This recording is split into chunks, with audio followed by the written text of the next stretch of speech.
Imagine waking up one morning, your mind buzzing with an eerie stillness, as if something inside you has shifted without your consent. You try to shake it off, as we often do when we're confronted with discomfort, but it lingers, a subtle presence gnawing at the edges of your thoughts. It's not exactly fear, but it's something close, a quiet, insistent unease that refuses to be ignored. The world around you still spins.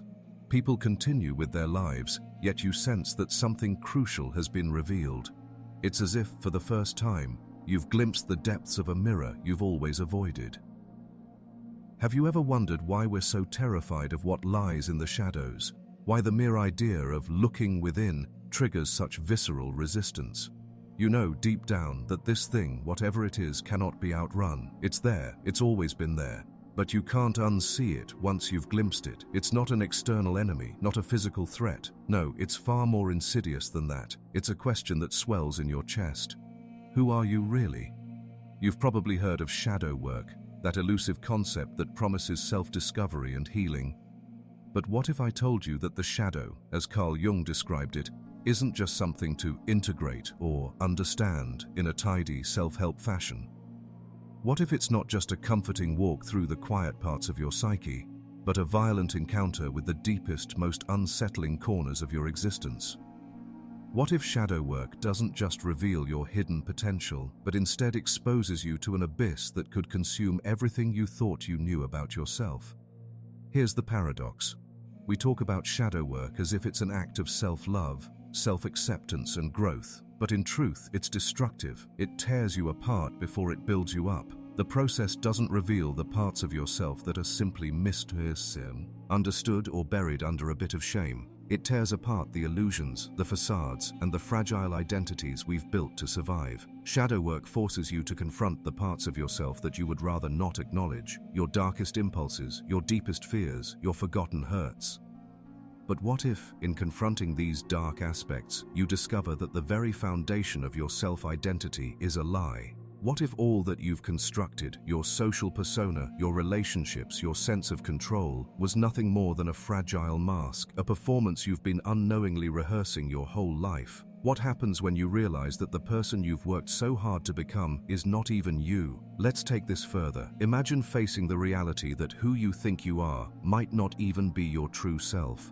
That the person you wake up as every day, the I you've built your life around, might be nothing more than a facade. Your so-called virtues, your sense of goodness, your pride in your accomplishments, are they truly yours? Or have you absorbed them like a sponge from a society that told you who you should be? What if you are nothing more than an amalgamation of expectations, conditioned responses, and wounds you've never properly healed?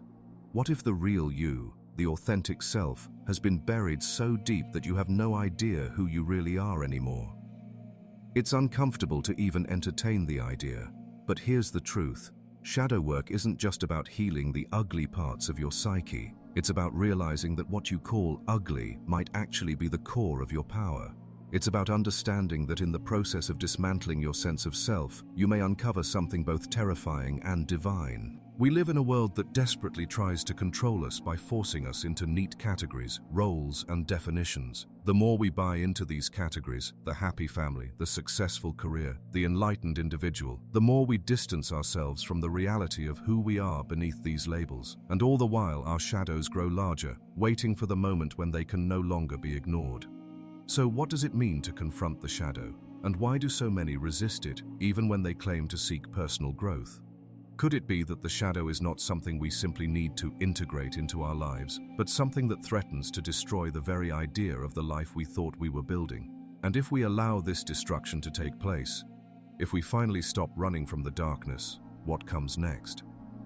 The tension between what we want to believe and what we need to confront lies at the heart of the shadow work journey. This is no quiet walk into the wilderness of the soul. This is the type of work that cracks you open and forces you to rebuild from the ground up. It's the destruction of the self, but it's also the birth of something far more powerful than you could imagine. And here's the greatest question.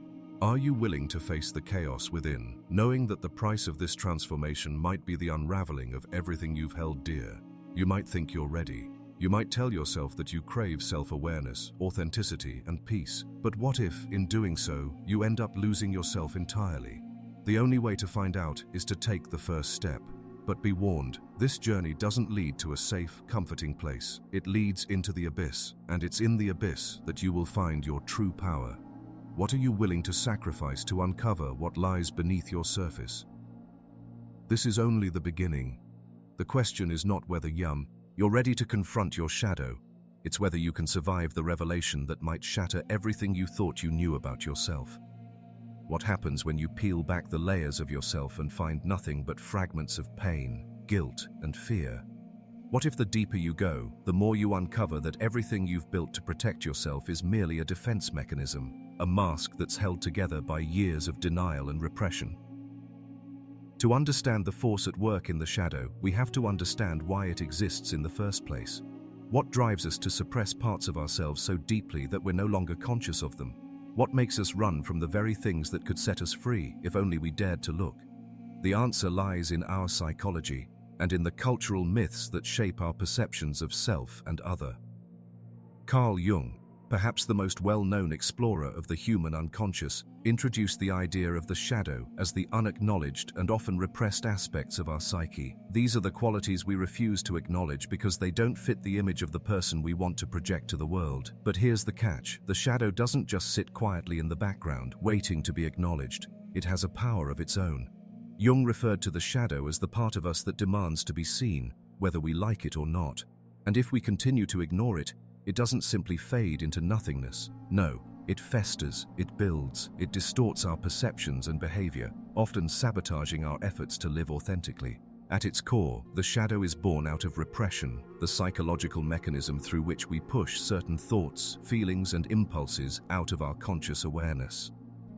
As children, we learn quickly that certain behaviors are unacceptable in society. We internalize these societal rules, and over time, we start to view parts of ourselves as bad or wrong.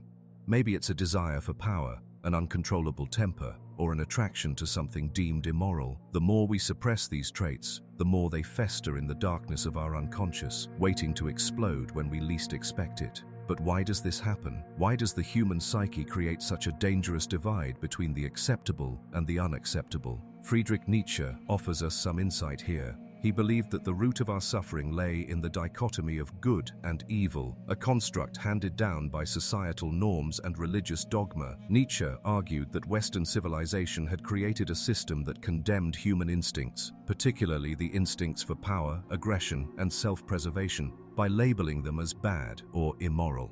In this context, we internalize the idea that to be good, we must suppress these natural impulses. This is where the shadow begins, not as a natural aspect of being human, but as a reaction to the shame we've been taught to feel for our most basic instincts. This repression doesn't just impact our behavior, it also distorts our self-perception. When we deny our shadows, we deny the fullness of our humanity. We end up living in a state of constant dissonance between who we truly are and who we think we should be. And this dissonance fuels a deeper, almost existential crisis. Who am I really? Jean-Paul Sartre, the existentialist philosopher, would argue that this dissonance lies at the core of human experience. Sartre believed that we are condemned to freedom, a concept that means we are fully responsible for the choices we make and for the person we choose to become. But most of us, Sartre claimed, are too afraid to embrace this freedom. We construct bad faith, a way of hiding from the truth of our own existence. Bad faith is essentially self-deception. It's the act of lying to ourselves to avoid the anxiety that comes with fully owning our existence. And isn't this what we do with our shadows? We lie to ourselves, pretending that the parts of us we deem undesirable don't exist. We suppress, we deny, we avoid. But in doing so, we forfeit our ability to live authentically. But repression and avoidance come at a high cost. The more we push our shadows into the recesses of the unconscious, the more they control us from behind the scenes. This is the hidden problem. Our attempt to deny the darker aspects of ourselves doesn't make them disappear. It gives them power over us. The shadow is not just something that we can simply integrate or heal. It's a force that can dictate our behavior, shape our identities, and even destroy our relationships if left unchecked. Arthur Schopenhauer, the philosopher of pessimism, took this idea a step further, arguing that the very essence of human nature is driven by irrational, unconscious desires, what he called the will to live. According to Schopenhauer, our lives are largely governed by an insatiable, unconscious force that propels us to seek pleasure, avoid pain, and maintain survival. And yet, this drive can never be fully satisfied. The will is endless, and in its endless striving, it produces suffering. In Schopenhauer's view, the shadow is a manifestation of this fundamental human condition, a dark force that continually pushes us to act in ways that serve the will, even when those actions bring us harm. So what happens when we refuse to acknowledge this will, the darker, unconscious forces that shape our behavior? The answer is simple: we become slaves to it. We act out of repressed desires, driven by impulses we don't even understand. The shadow consumes us in subtle ways, influencing our decisions, relationships, and sense of self. The more we deny it, the more it claims control over us. And this is where the real problem lies. The more we suppress our shadows, the more they dictate our lives from the shadows of our unconscious. We see this everywhere in modern society, in the rise of addiction, in the obsession with perfection, in the constant pursuit of external validation. These are all manifestations of the same thing, a refusal to confront the darker, uncomfortable parts of our psyches. The root of the problem is clear. We live in a world that is obsessed with order, control, and perfection. We are taught to hide our flaws, to conform to social expectations, and to present an image of ourselves that is good and acceptable. And in doing so, we allow our shadows to grow unchecked, silently destroying our sense of authenticity and peace. But here's the question: what would happen if we stopped denying the shadow? What if, instead of suppressing the darkness, we embraced it? What if we looked at our repressed impulses, our darkest desires, and our deepest fears, not as enemies, but as parts of our true nature? Could the very forces we try to hide from ourselves be the key to unlocking our deepest potential? This, however, is a terrifying thought. To face the shadow is to confront the very essence of what we've spent our lives running from. But the truth is, there is no growth without destruction. And it's in this destruction, the unmaking of everything you thought you knew about yourself, that something divine, something powerful, can emerge. But we'll get to that in time. For now, let's examine the consequences of ignoring the shadow and how this denial silently shapes both our personal lives and the world around us. You've probably felt it, even if you can't fully name it. That gnawing sense that something is missing, something is wrong, but you push it away, telling yourself that it's nothing, or worse, that it's just the price of living in a world that never stops demanding more from you. The truth is, this nothingness is not a passing sensation, but a deep, unresolved wound, an unseen consequence of ignoring the shadow. We often talk about the self in terms of growth, success, and enlightenment, but rarely do we consider the silent forces that determine whether or not we can ever truly live free. In avoiding the shadow, we become prisoners of our own minds, acting in ways that contradict our deepest desires and values, sabotaging our relationships, careers, and peace of mind. But these effects are not always immediately visible. The most dangerous part of denying the shadow is that it operates below the surface, silently shaping our behavior, identity, and reality without us even realizing it. Think about the last time you found yourself making a choice that didn't quite align with your best interests. Maybe you acted out of anger, fear, or insecurity, but you didn't consciously recognize those emotions in the moment. This is the shadow at work, the repressed emotions, desires, and impulses that are now controlling you from the depths of your unconscious. You may tell yourself that you've moved past certain feelings or experiences, but the truth is, they never disappeared. They just went underground. And when they re-emerge, they do so in ways that feel out of control, even foreign to you.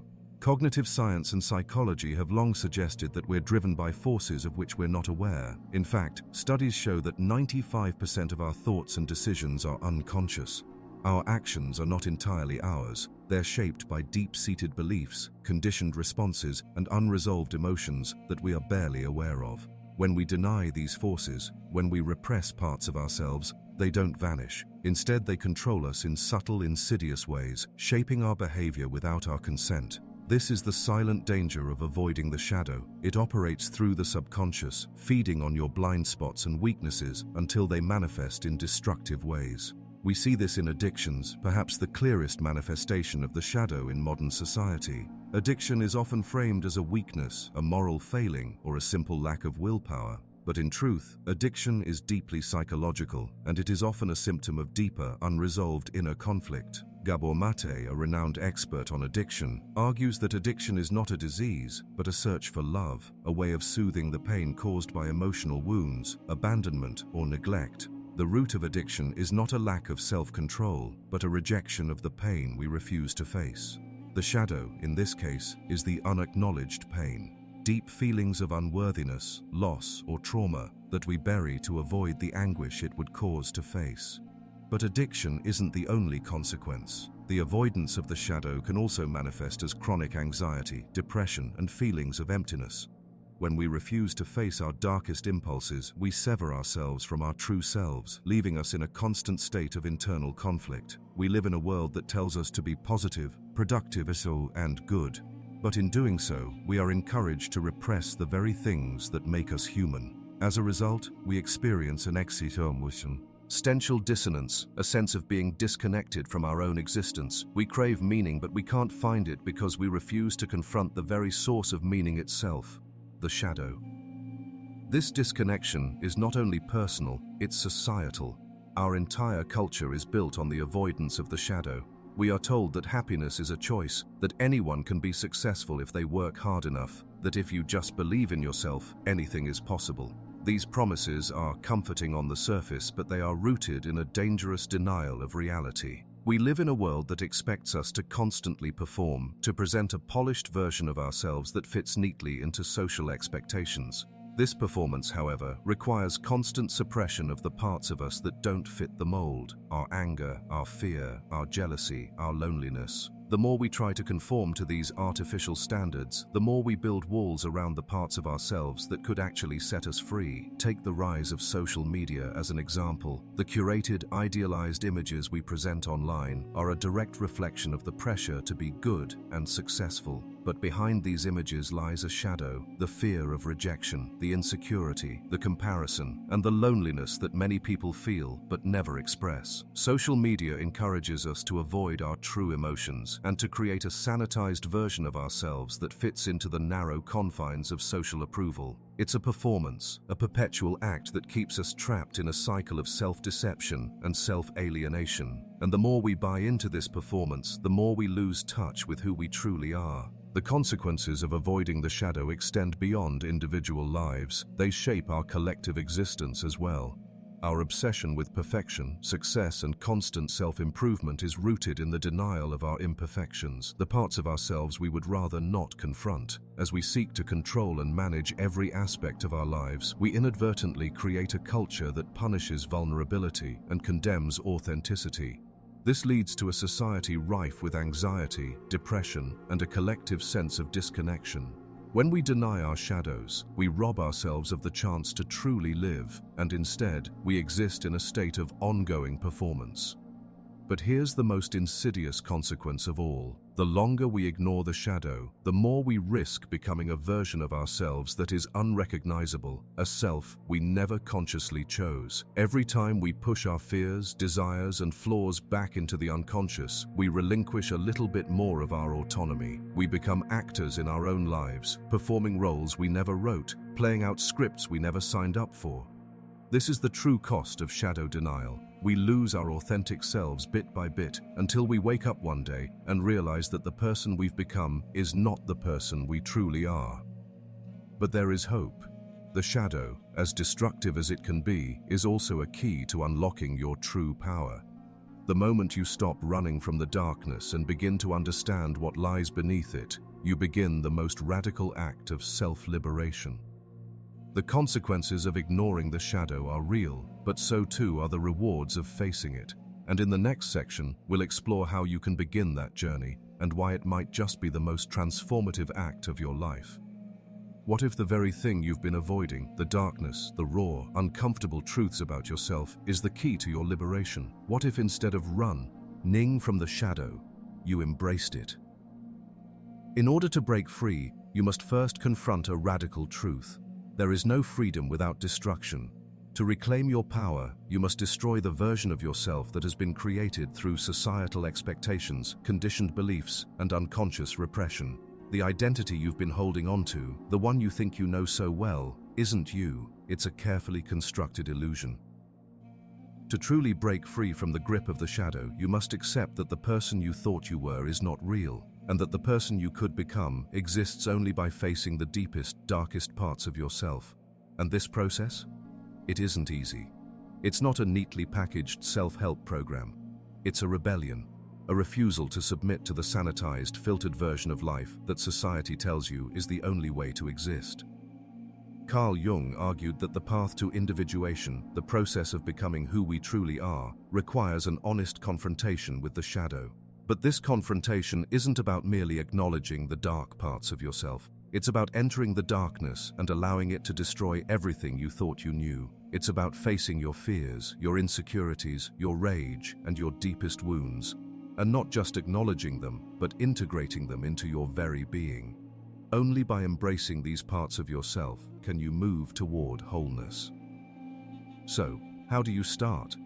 The first step is to radically shift your perspective.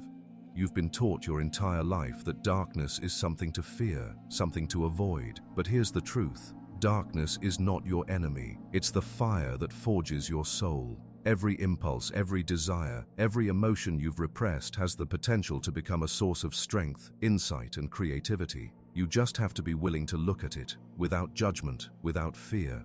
You might find this terrifying. The idea of willingly stepping into the darkness of your own psyche feels like walking into the unknown, a place where nothing is guaranteed. But it's in this unknowing that you will find your power. The shadow represents all the parts of you that have been hidden, suppressed, or misunderstood. And once you face these parts, not with the intention of fixing them or healing them, but with the intention of understanding them, you will begin to see your true self.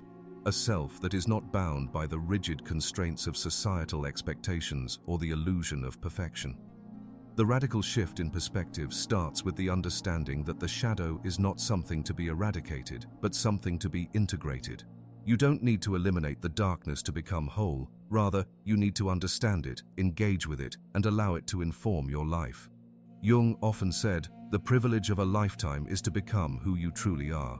And this, perhaps, is the most revolutionary idea of all. Becoming who you truly are requires an intimate relationship with your darkness. But how do you integrate the shadow? How do you go from denial to acceptance? The first step is a deep, courageous honesty. This means looking at your life without the rose-colored glasses of social conditioning or self-deception. It means recognizing the patterns in your behavior that stem from repressed fear, guilt, and shame. It means acknowledging the impulses you've buried, whether it's your desire for control, your need for validation, or the anger you've pushed aside to avoid conflict. Let's say you've always prided yourself on being good. You've been the responsible one, the dependable one, the one who never loses their temper, who always follows the rules. But what if, buried beneath that goodness, there lies a deep, untamed rage, a fury at being overlooked, a resentment toward the people who have manipulated you, or a seething anger at the unfairness of the world? Many would say this rage is bad or wrong, that you should suppress it and keep it in check. But what if you did the opposite? What if you acknowledged that rage? What if you embraced it, not as a destructive force, but as an energy that can propel you forward? What if you saw it as a sign of your need to set boundaries, to take control of your own life, and to assert your needs unapologetically? By integrating this rage, you aren't allowing it to consume you. You're allowing it to inform your actions and decisions, making you more powerful, more authentic, and more whole. But integrating the shadow goes beyond just confronting anger. It's about seeing the beauty in the darkness, the potential for transformation and self-empowerment. In order to break free from the prison of repression, you must be willing to get comfortable with discomfort. You must allow yourself to feel the full spectrum of human experience, from joy to sorrow, from peace to chaos. This is where Nietzsche's philosophy of the Übermensch, the overman or superman, comes into play. Nietzsche believed that in order to transcend the limitations imposed on us by society, we must be willing to become something new, something greater than the sum of our parts. The Übermensch is not someone who avoids their shadows. They are someone who has fully embraced them. They have faced their fears, their desires, and their weaknesses, and have used these confrontations as a means to elevate themselves above the constraints of society. In this sense, the shadow is a gift. It is the very thing that can propel you beyond your current limitations, allowing you to transcend the conventional version of success, happiness, and identity that society demands. It allows you to create a new self, one that is not bound by societal expectations, but one that is deeply authentic, self-aware, and free. So, how do you begin this radical rebellion? Start small. Begin with moments of introspection. Allow yourself to feel the discomfort of your repressed emotions.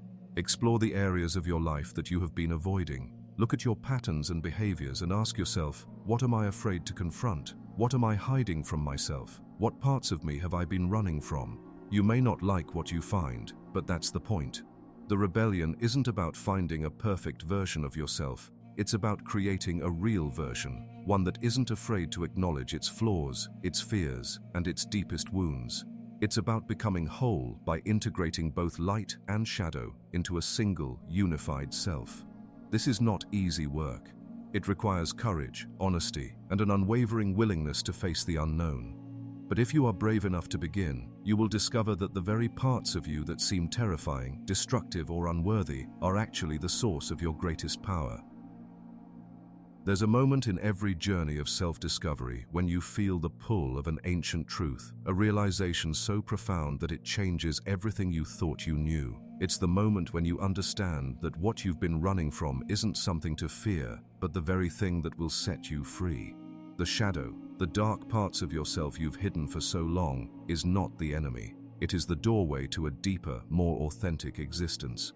The ultimate truth is this: the shadow is not something to conquer, but something to be embraced. The darkness within you is not a burden to bear, nor a flaw to correct. It is a source of strength, wisdom, and power, waiting for you to claim it. To understand this truth fully, you must let go of everything you've been taught about good and evil, light and dark, right and wrong. You must release the idea that your life has to be lived according to someone else's rules. You must stop seeking validation from external sources and instead turn inward, trusting your own experience, your own intuition. The final realization is that true freedom lies in accepting the totality of who you are, not just the parts that are palatable, the ones that fit the mold, but every piece of you, including the messy, painful, and uncomfortable ones. This understanding shifts everything. It flips your reality on its head and invites you to see life through a radically different lens. You realize that the very things you've tried to bury, the anger, the shame, the jealousy, are the very things that will lead you to your deepest purpose. By embracing your shadow, you free yourself from the societal cages that have bound you for so long. You stop being a passive participant in life and become the active creator of your own destiny. The shadow is not a force of destruction, it is the fire that forges your most authentic self. Here's the paradox. In order to move forward, you must first destroy everything that holds you back. This isn't a destruction of your being, but a destruction of the false self, the identity you've built in response to society's pressures, the mask you wear to fit in, the story you tell yourself about who you are and who you should be. To embrace the shadow, you must let go of everything you think you know. You must tear down the walls you've erected to protect yourself, to fit in, to be acceptable. This destruction is not violent or chaotic. It is a quiet, transformative process, a series of decisions to stand in your own power, to stop pretending, and to start living as the full, complex person you were always meant to be. It is an act of radical self-acceptance, of saying, I am whole, and I will no longer hide from the parts of me that are difficult, dark, or uncomfortable. When you embrace the shadow, you experience life in a more raw, more real way. You begin to see through the illusions that have shaped your reality for so long. You recognize that every time you've tried to conform, to please others, to be something you're not, you've been robbing yourself of the chance to truly live. The final truth is that you cannot be free until you stop trying to be what others expect you to be. When you step into the truth of who you really are, you let go of the need for approval, and you begin to live authentically, no longer driven by fear or shame. The most powerful part of this realization is that you no longer need to prove yourself. The shadow teaches you that you are enough just as you are. You don't need to be perfect, to have all the answers, or to live up to someone else's idea of success. You simply need to be true to yourself, something that's both terrifying and exhilarating. For the first time, you realize that freedom is not about escaping from your fears or limitations. It is about integrating them. It is about accepting your flaws, your weaknesses, and your imperfections, not as burdens, but as parts of the whole that make you uniquely you.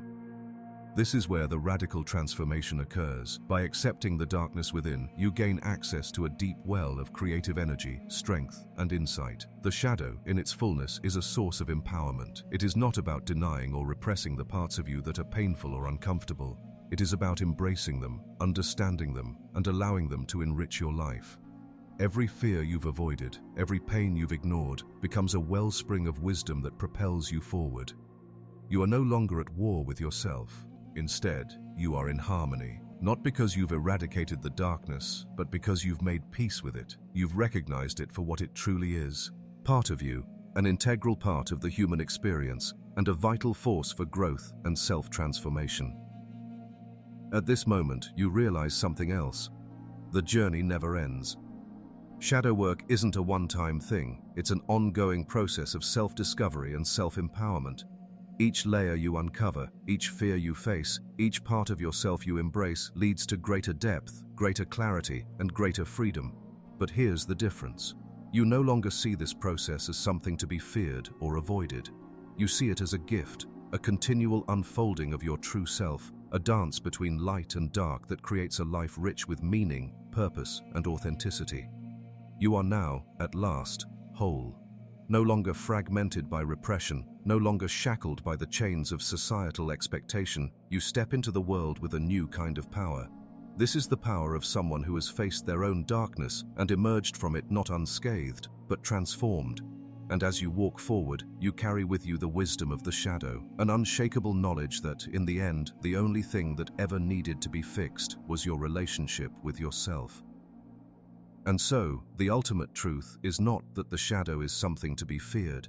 The truth is that the shadow is you. Every aspect of your being, your fears, your desires, your imperfections, is a part of the divine play that is your life. The key to freedom lies not in escaping your shadow, but in stepping into it, accepting it, and realizing that only then will you truly understand the profound power you hold. It's not about fixing yourself. It's about becoming whole, becoming authentic, and embracing the divine and destructive dance that is your true nature. This is the final realization. The shadow is not a curse. It is a sacred, destructive, and divine force, and through it, you will discover the most powerful truth of all. You were never broken, you were always whole, and now, at last, you can see it.